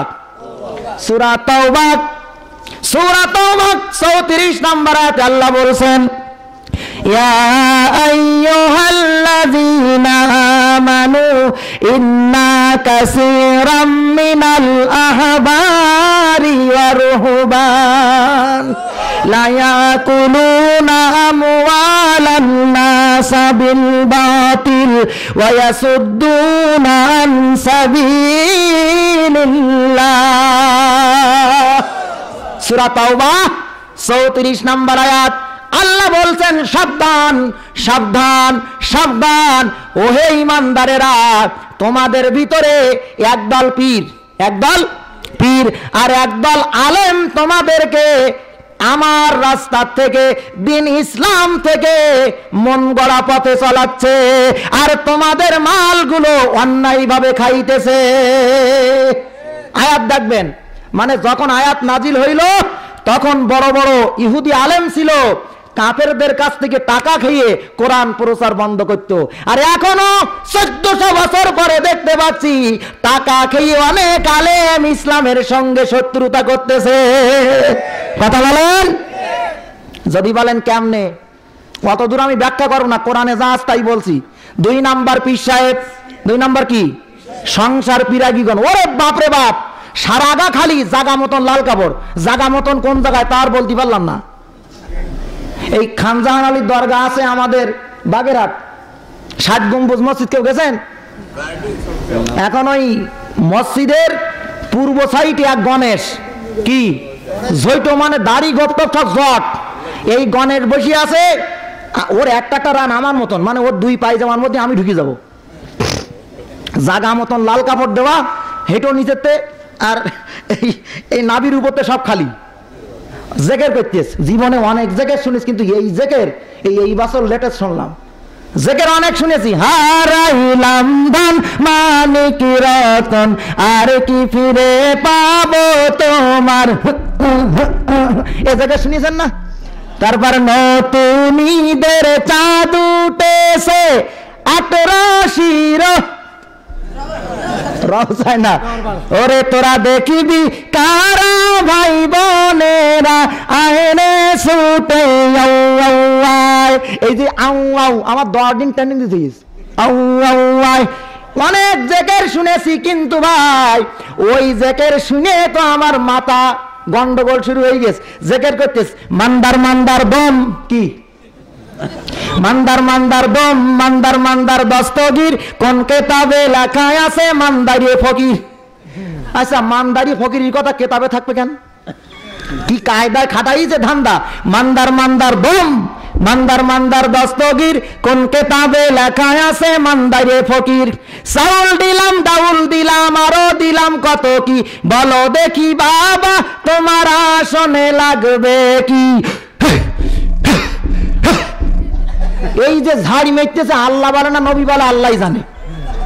এখন আমার সঙ্গে আমার এক ছাত্র ভাই ছিল, ওর বলতিস ভাই এ যে কোন কায়দার জেকের, ও তাই বলতেছে আবার ঝাড়ি মারামারি কি শুরু করলো। তা আমি তখন চিন্তা করলাম এর রহস্য বাহির করতে হবে। তখন আমার দোস্তর বলতি, দোস্ত আমরা জেকের করি, আল্লাহ বলতে সকাল আর সন্ধ্যায় তোমরা তোমাদের রবের নামটা নাও সুপে সরে ভীত সন্ত্রস্ত অবস্থায়, তাহলে আমি আল্লাহ তোমাদের প্রফুল্লতা শান্তি দান করব। এটা আমার কথা না, সূরা আরাফ 205 নম্বর আয়াত, বাড়ি যেয়ে মিলাবেন। আল্লাহ বলছেন ওয়াজকুরু রাব্বাকা ফি নাফসিকা তাদাররুআন ওয়া কিফা ওয়া দুনাল জাহরি মিনাল কাওল। একটু জোরে বলেন আল্লাহু আকবার। মিনাল কাওলি বিল গুদুবি ওয়াল আসাল ওয়া লা তাকুম মিনাল গাফিলিন। সূরা আরাফ 205 নম্বর আয়াতে আল্লাহ বলছেন তোমরা তোমাদের রব, আমাদের রবকে তোমরা তোমাদের রব আল্লাহর নামের জিকির করো সকাল এবং সন্ধ্যায়, তাদাররুআন ওয়া খিফা, মৃদু স্বরে দিলটারে ভয়ে ভয়ে ভাব নিয়ে সকাল সন্ধ্যায় তোমরা আমি আল্লাহর নামের জিকির করো। তাহলে জিকির করার কথা আল্লাহ বলেছেন, এটা কি ছাদ উল্টে যাবে না আস্তে আস্তে? কিন্তু আমরা করি কি? এইবার আমি দোস্তরে বলতেছি সকাল সন্ধ্যা আল্লাহ জিকির করার কথা বলছেন সূরা আরাফে 205 নম্বর আয়াত। এই জিকির করলে আল্লাহ পরকালে পুরস্কার দেবে, এটা তো টাটকা পাচ্ছি না, মরার পরে পাবো। আর এই যে ঝাড়ি মারামারি জিকির শুনলাম নগদে কিছু পাওয়া গেছে, ও আর আমার বলছে তুই কিরকম হুজুর রে, কিরকম হুজুর, নগদে পাওয়া গেছে। আমি বললাম এই ঝাড় যখন আরম্ভ করেছে, রাস্তার পূর্ব ধারে 4টা কুত্তা ছিল, ওই জিকিরের কথন শুনে 4টা কুত্তা দৌড় মেরি ওই বারে। ওই যে ঝাড় শুনে কুকুর বলে কি হই আল্লাহই জানে। তাহলে বলেন এই জিকির কোরআনে হাদিসে কোথাও পাওয়া যাবে? এই যারা করতে বলে এগুলো ইসলামের পন্থা না, সব শয়তান ইবলিসের রাস্তা। যাই হোক, নামিন না বলি, জিকির করার কথা যেহেতু যা লাগবে দুনিয়ায় সব কোরআনে আছে। সূরা আরাফের 205 নম্বর আয়াতে জিকির কিভাবে করতে হবে এটা আমাদের পড়িয়ে তারপরে সেই অনুযায়ী করা ভালো। কথা বলেন না কেন? এখন অনেক জায়গায় জিকির করতে করতে প্যান্ডেলে ওঠে, তোমার এসকোসে দিছে ভালো কথা, তুমি প্যান্ডেলে উঠেছো ভালো কথা, কিন্তু হাত পা সেট দিয়ে আবার আল্লাহর বান্দার ঘাড়ে পড়ো কেন? পড়ে না ভাই? আমাদের এলাকার 2টা বেশ জবরদস্ত মানুষ গেছে ওই দরবারে, খুঁটির গোড়ায় পীর সাহেব জিকির করাছে, ওরাও জিকির করতেছে, এর মধ্যে 2টা রেস্কো শুরু হয়ে গেছে। এখন উঠেছে খুঁটির মাথায়, হাত পা সেট দিয়েছে, পড়িয়েছে সেই ঝুনোমালের মাথায়, যেই পড়িয়েছে একটা ধরিয়েছে ওর গলা চেপিয়ে, আর একটা ধরিয়েছে পা চেপিয়ে, আর একটা বলতেছে ওর জিকির করে যে টুকু ঢুক টুকু ঢুক টুকু ঢুক। এই মার যখন আরম্ভ করেছে, ওই লোকটা বলতেছে ভাই আর মেরো না, আর খুঁটিতে উঠবো না, মারির ওপরে ওষুধ নেই। এই আমাদের সাতক্ষীরা জেলায় একজন আল্লাহর ওলি ছিলেন, আল্লামা মইজুদ্দিন হামিদি রহমাতুল্লাহ আলাইহি। ভালো করে বোঝেন মুসলমান, রাগ করেন না। খুলনা জেলার কয়রা থানায় গেছে উনি মাহফিল করতে, মাগরিবের পরে জিকির করাচ্ছে, এখন ওই লাভালাভি শুরু করিস। উনি বলতেছে বাবা এইভাবে জিকির করার কথা নবী বলে নাই, আল্লাহ বলে নাই, তোমরা মৃদু স্বরে ঠান্ডা হয়ে জিকির করো। পীর সাহেব যত বলে ঠান্ডাও তত ওরা গরম হয়। শেষে উনি বলতেছেন মাদ্রাসার ছাত্ররা খেজুর গাছের কাটা ছিলে যে কোটা লাফায় ওদের নখের গোড়ায় ঢুকি দাও। কোন জায়গায়? যেই বলেছে কাটা ঢুকাও নোকের গোড়া, এসকো সব বন্ধ হয়ে গেছে, সব ফাজলামি। কথা বলেন না কেন? এবার উনি ওয়াজ করার পরে বাড়িতে গেলেন, সেই লোকটার নাম মইজউদ্দিন। নাম কি? এখন এলাকার কিছু লোক বলছে হুজুর ওই হাজী সাহেব বড় বড় সুদখোর। কি সুদখোর? এখন সুদের টাকা খালি কি গোনা হয় না?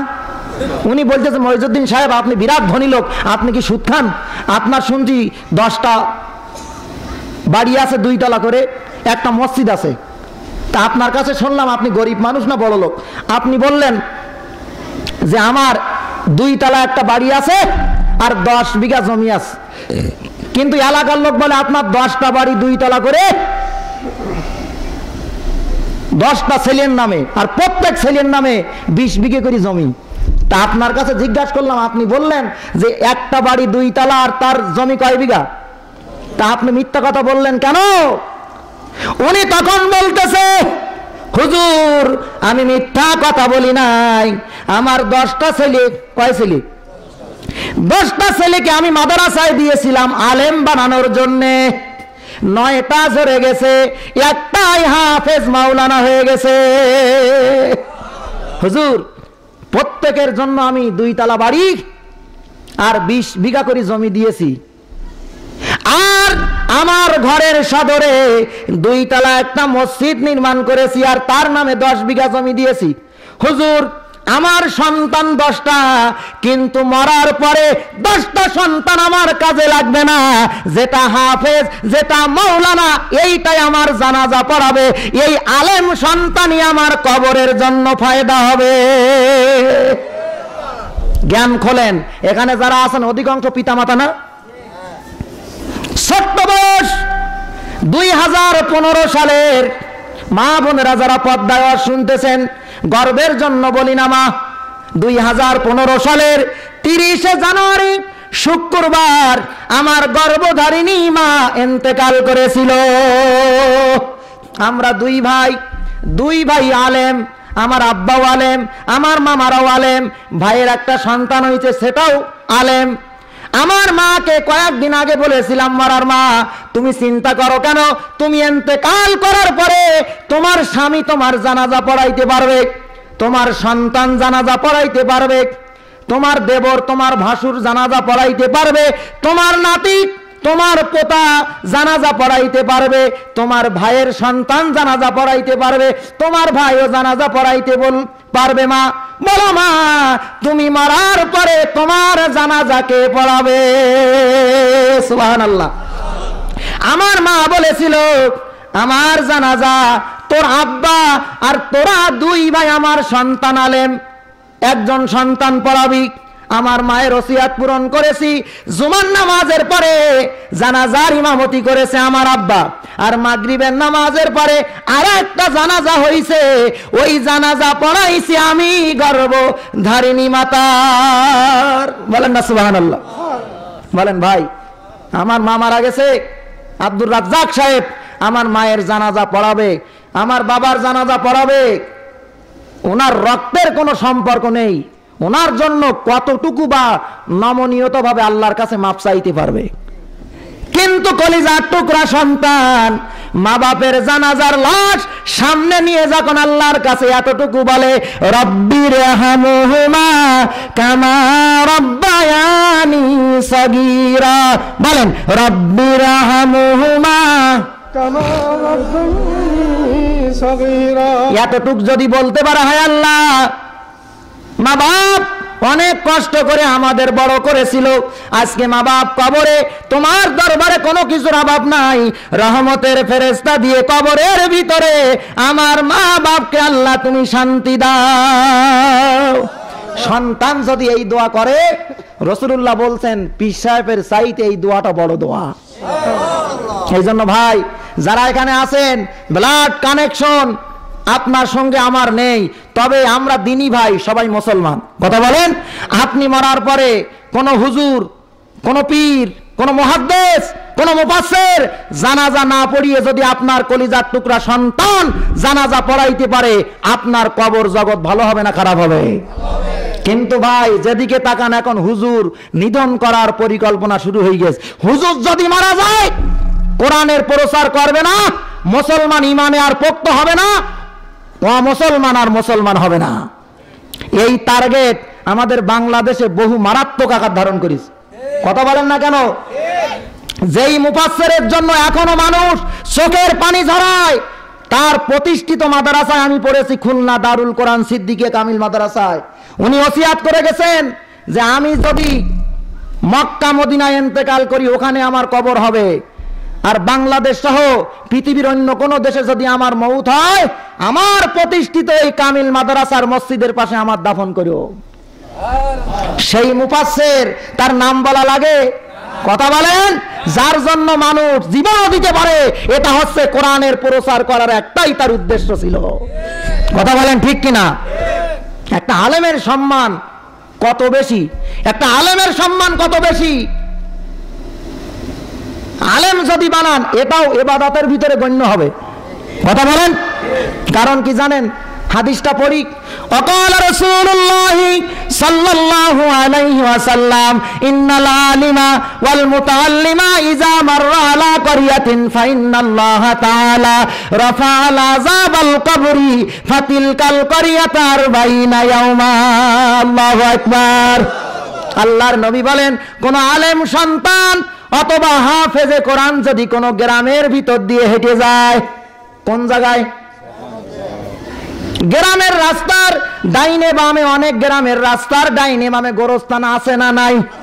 ওই এলাকা দিয়ে যদি কোনো আলেম সন্তান হেঁটে যায়, তার সিনায় কোরআন থাকার কারণে, নবীর উত্তরসূরি আলেম হওয়ার কারণে তার কবরবাসীদের কবরের আযাব ফাতিলকাল ক্বরিয়াতু 40 ইয়াওমা। আল্লাহর নবী বলেন 40 দিনের জন্য কবরের আযাব আল্লাহ পাক বন্ধ করে দেয়। এখানে কিন্তু আপনার ছেলে আলেম এটা বলা হয়নি। যদি একজন আলেম এই এলাকার অলিগলি দিয়ে হাঁটে, ওর কারণে সমভাবে প্রত্যেক কবরবাসীরা কয়দিনের মাপ? একজন সাহাবী বললেন, ইয়া রাসূলুল্লাহ, ইয়া হাবিবাল্লাহ, ওই আলেম যদি আমার কলিজার টুকরা সন্তান হয়, ওই আলেমের তো কোনো মা গর্ভে নিয়ে আসছে, কোন পিতা জন্ম দিয়েছে, তাহলে একটা আলেম বানাইতে গেলে কষ্ট বেশি হয় না কম হয়? হেফজখানায় আমাদের এলাকার কথা বলি, এক মুরব্বী 55 বছর বয়স, ছোট ছেলেটার হাফিজি মাদ্রাসায় দিয়েছে।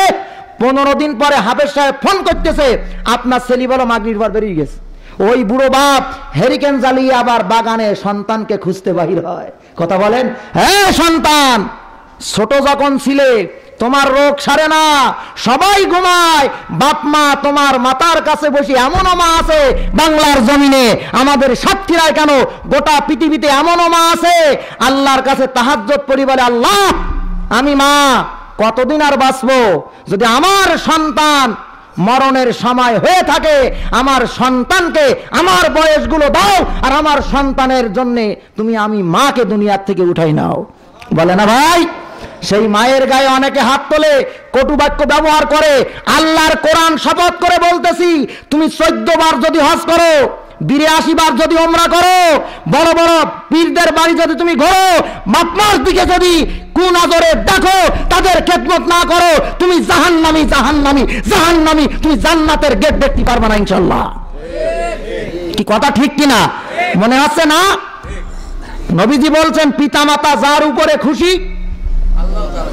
আর পিতামাতা যার উপরে। কেন? পীর সাহেবের বাড়ি বড় বড় ভেটকি মাছ যায়, পীর সাহেবের দোয়ায় কাজ হবে না? কাজ হবে না? সাহাবী বললেন, হুজুর ওই আলেম সন্তান, যার সন্তান তার লাভ কি হবে? তাফসিরে কাশাফ। কোন তাফসির? লেখক আল্লামা জামাখশরী। সূরা ফাতির, ইন্নামা ইয়াখশাল্লাহা মিন ইবাদিহিল উলামা, এই আয়াতের তাফসীর করতে যে উনি লিখেছেন, আল্লাহর রাসূল বলেন, কোন আলেম সন্তান পিতামাতার কবরের ধারে দাঁড়িয়ে শুধু একবার যদি বলে আল্লাহু আকবার, আল্লাহু আকবার, জোরে বলেন আল্লাহু আকবার, আরো জোরে, বা আলহামদুলিল্লাহ বলে, আল্লাহর রাসূল বলেন সন্তানের দোয়ার কারণে পিতামাতার কবরের আযাব 40 বছরের জন্য বন্ধ। এই জন্য ভাই হাতে পায়ে ধরি বলে যায়, একটা সন্তানকে অন্তত মাদ্রাসায় দেন, একটা সন্তানকে মাদ্রাসায় দেন। যদি মাদ্রাসায় পড়ানোর চিন্তা ভাবনা না করেন তাহলে আমি বসবো একদল রামবাম বলতেছে মাদ্রাসায় পড়ি জঙ্গি হয়, সেই কারণেই মনে হয় আপনারা সন্তান মাদ্রাসায় পড়াচ্ছেন না। কি বলেন ভাই? মরণের সময় যে মুমূর্ষ ব্যক্তি সেই জানে মরণের কষ্ট কি। এখন ওই যে আল্লামা মঈজউদ্দিন হামিদির কথা বলছিলাম, বলতেছে হুজুর আমার বাড়ি 10টা, কিন্তু ওইগুলো আমার সঙ্গে যাবে না, আমার বাড়ির সম্মুখে যে 2 তলা মসজিদ করেছি এইটাই আমার প্রকৃত বাড়ি, আর ওর নামে যে 10 বিঘা জমি দিয়েছি এই জমিটাই আমার পরকালে যাবে।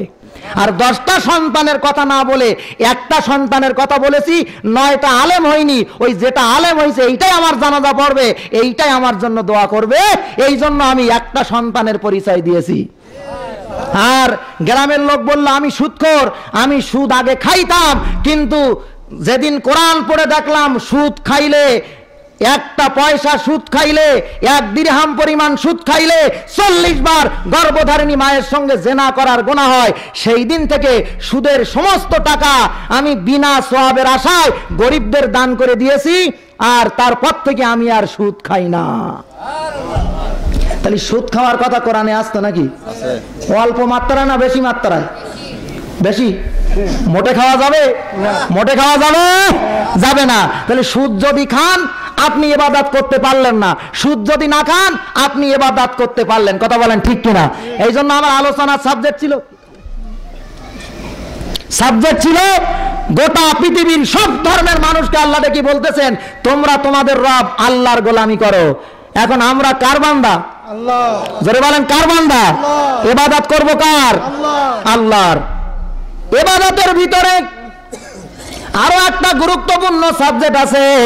সূরা বানি ইসরাইল 23 নম্বর আয়াত আল্লাহ পাক বলছেন ওয়া কাদা রাব্বুকা আল্লা তা'বুদু ইল্লা ইয়্যাহু ওয়া বিল ওয়ালিদাইনি ইহসানা।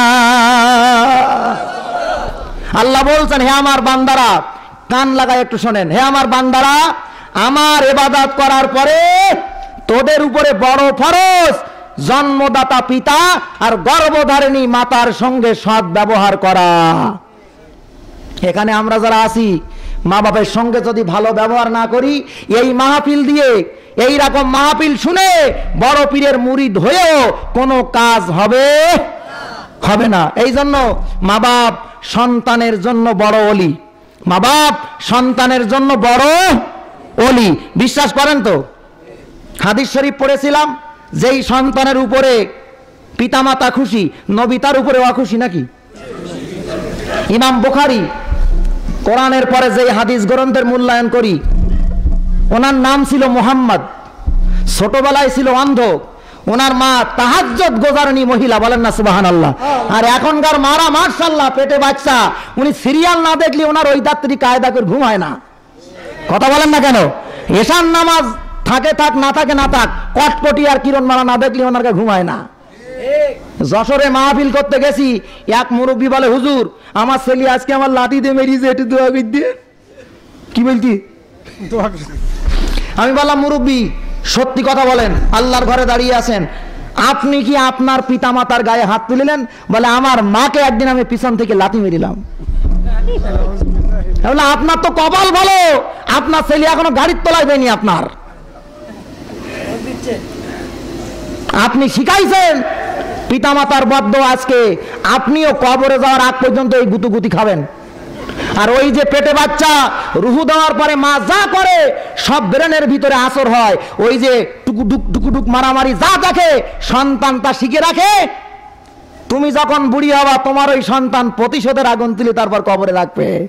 কথা বলেন না কেন? এখন এই ডিশ লাইনের তার আর আমাদের মা বোনেরা জুড়িয়েছে তো আপনার আমার মতন কারা? পুরুষেরা। তাহলে আমরাই তো ওদের গুনাহ করার।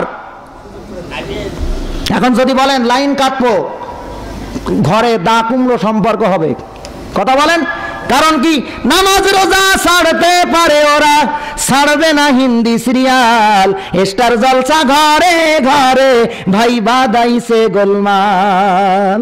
কথা বলেন না কেন? এই জন্য আমরা পুরুষ প্রত্যেকের দায়িত্ব আছে কেমন ভাবে ইবাদত করবেন। শেষ আয়াত এইটা বলে মোনাজাতের দিকে যাব, খেয়াল করেন ভাই। সূরা তাহরিম, কোন সূরা? সূরা তাহরিমের 6 নম্বর আয়াত, প্রথম অংশে আল্লাহ বলছেন, ইয়া আইয়ুহাল্লাযীনা আমানু কু আনফুসাকুম ওয়া আহলিকুম নারা। জোরে বলেন আল্লাহু আকবার। আল্লাহ বলছেন, ইমানদারেরা তোমরা নিজেরা জাহান্নামের আগুন থেকে বাঁচো, সন্তান স্ত্রী পুত্রদেরকেও জাহান্নামের আগুন থেকে বাঁচাও। এই আয়াতের ব্যাখ্যা কি হবে? আমার আব্বা এখনো বেঁচে আছে, আল্লাহ বলছে, হ্যাঁ নজরুল ইসলাম, আমার আব্বার নাম বললাম, তুমি নিজে জাহান্নামে যাওয়া লাগে যে কাজ করলে এই কাজ করবে না, সন্তান স্ত্রী মেয়েদেরকেও ওই কাজ করতে দিও না। এখন আপনারা যারা সংসারের দায়িত্ব, আপনারাও বেড় পড়িয়েছেন না বাইরে চলে গেছেন? কথা বলেন ভাই, বেড় পড়িয়েছেন না বাইরে চলে গেছেন? মেয়ে পর্দা করে না, আপনি যত বড় হাদিস সাহেব হন, যত বড় কোরআন তেলাওয়াতকারী হন, যত বড় নামাজি হন, ওই মেয়ের কারণে আপনার ইবাদত কোনো কাজে আসবে না, সব বঙ্গোপসাগরে যাবে, আপনি যাবেন আল্লাহর জাহান্নামে। কথা বলেন ঠিক কিনা? বাড়ি যেয়ে মেয়েকে পর্দা করান, হয়তো একটু রাগ করবে, বুঝাবেন যে দেখো আল্লাহ বলছে, ওয়াকরনা ফি বুয়ুতিকুন্না ওয়ালা তাবাররাজনা তাবাররুজাল জাহিলিয়াতিল উলা। এই কাজ যদি করো, জাহিলিয়াতে যেমন বেপর্দা অবস্থায় ঘুরে তারা জাহান্নামী হয়ে গেছে, তুমিও তাই হবে। যদি আপনি কড়া হন, অবশ্যই মেয়ে, যদি আপনার জন্ম দেওয়া মেয়ে হয়, সে অবশ্যই পর্দা করতে বাধ্য হবে। তো এই পর্দা করা ইবাদত না ইবাদত? তাহলে আপনাদের কাছে আমি যেটুকু আলোচনা রাখলাম, কোনটা আল্লাহর ইবাদত, কোনটা শয়তানের ইবাদত। সিম্পনি যে মোবাইল আমরা বলি, সিম্পনি মোবাইল, নোকিয়া মোবাইল বলি না, হুয়াই, কত ধরনের মোবাইলের নাম আমাদের মুখস্থ। প্রত্যেকটা অ্যান্ড্রয়েডে বাংলা তরজমা কোরআন শরীফ পাওয়া যায়, পড়িয়ে থাকবেন। সেখানে দেওয়া আছে সফটওয়্যারে জাহান্নাম থেকে বাঁচার উপায়। সেখানে লেখা আছে, পিতা যদি নামাজি হয়, যুবতী মেয়ে যদি পর্দা না করে, বউ যদি পর্দা না করে, রাসূলুল্লাহ বলছেন সে যাবে জাহান্নামে।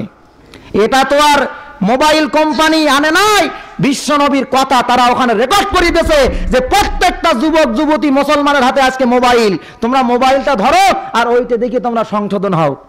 কথা বলেন? তা আমরা এখানে যারা আছি, মেহেরবানি করে সংশোধন কি হওয়া যাবে? ইনশাআল্লাহ। এই পথে চলবেন, অনেকে অনেক কথা বলবে, কোনো কান দিবেন না, কারণ আমরা এমন এক রবের ইবাদত করি, মরার পরে আমরা তার কাছেই ফিরে যাব। কথা বলেন? বাঘরে তাড়া করেছে মানুষ, না মানুষকে তাড়া করে বাঘ? মানুষকে তাড়া করে বাঘ। মানুষ তাড়া করলে, মানুষ যখন ঘরের ভিতর ঢুকে গেল, ওই লোকের গরুটার প্রতি বাঘ নজর দেশ। গরু তখন বাঘের কাছে ছুটি পারে, পাশে ছিল এক শুকনা খাল, সেইখানে লাফ দেছে, গরুর চারি পা কাদার ভিতরে গেড়ি গেছে। গরু তো হাম্বা হাম্বা করে, আর উঠতে পারে না। বাঘও গরু খাওয়ার লোভে গরুর পিছন পিছন ওখানে লাফ দেছে। তাহলে গরুর যদি চারি পা ডেবি যায়, বাঘ তো মাশাআল্লাহ 2 পা যাবে নাকি? বাঘ শুধু কটন মটর করে, তো পালাম তো খালাম, এইরকম চিন্তা করে। গরু তখন বুঝাইতে যাচ্ছে বাঘ, সন্ধ্যাবেলা আমার মালিক যখন আমার খুঁজে না পাবে, লাইট মেরে খুঁজতে আসবে, আমার সেই হালের গরু, আমার সেই বাড়ির গরুটা কোথায় গেল, লাইট মেরে যখন আমাকে দেখতে পাবে যে আমি আছি কাদার ভিতরে, আমাকে উঠাবে, আমার কাদাগুলো ধুয়ে আদর করতে করতে আমার বাড়িতে নিয়ে যাবে, আর তোমার জাহান্নামে পাঠাই দেবে। কথা বলেন না কেন? সত্য সত্য সত্য গরু যা মনে মনে বলে। সন্ধ্যাবেলায় গরুর মালিক এসে গরুকে উঠাইলো, 4 পায়ের কাদা পরিষ্কার করে দিয়ে গরুকে বাড়ি নিয়ে যাবে, এই জন্য উপরে উঠে গরুকে বাঁধলো। বাঁধার পরে বড় এক বাঁশের লাঠি দিয়ে বাঘের মাথায় এমন জোরে পটাশ করে একবারই মারলো, মাথা ফেটে বাঘ ইন্না লিল্লাহি ওয়া ইন্না ইলাইহি রাজিউন। ঠিক মুসলমান, কোরআনের আন্দোলনের পথে থাকবেন, বড় বড় চোখ আপনার দিকে বাঘের মতো অগ্রসর করতে পারে। কথা বলেন ঠিক কিনা? আপনি ভয় পাবেন না। এই নাস্তিক রামবাম কোরআন দ্রোহীরা, নবীর বিদ্বেষীরা, এরা যতই আপনার উপরে বাঘের মতো সুরাত আকার ধারণ করে দুনিয়ার থেকে আপনার ডাবাই দেওয়ার চেষ্টা করুক না কেন, আপনি মরে গেলেই ফেরেশতারা আপনার জামাই আদরে জান্নাতের মেহমান বানাবে। আর এই শয়তানেরা যখন মারা যাবে, ফেরেশতারা জাহান্নামের 70 গজ লম্বা শেকলের বাড়ি দিয়ে জাহান্নামে পাঠাই দেবে। কথা বলেন ঠিক কিনা? আল্লাহ পাক এতটুকু বিশ্বাস যদি আমাদের মাথার ভিতরে ঢুকাই দেয়, তাহলে আমাদের নাজাতের পথ একেবারেই সহজ। কথা বলেন ঠিক কিনা? এই কথা বলে আমার আলোচনা এখানেই শেষ করছি। তবে এই মাহফিলটা যে যুবকেরা দিয়েছে, আপনারা এই মাহফিলে আসায়, মাহফিল হওয়ায় আপনারা খুশি না অখুশি? একটু জোরে বলেন। এই মাহফিলটায় তাবারুকের ব্যবস্থাও আছে, যুবকেরা আপনাদের জন্য তাবারুকের ইন্তজামও করেছে। তাহলে আপনাদের পকেটের টাকা সহযোগিতা যদি আপনারা না করেন, আগামী বছর তো এই মাহফিলটা সুন্দরভাবে হবে না। আগামী বছর মাহফিলটা হোক, আপনারা চান ভাইরা? আপনারা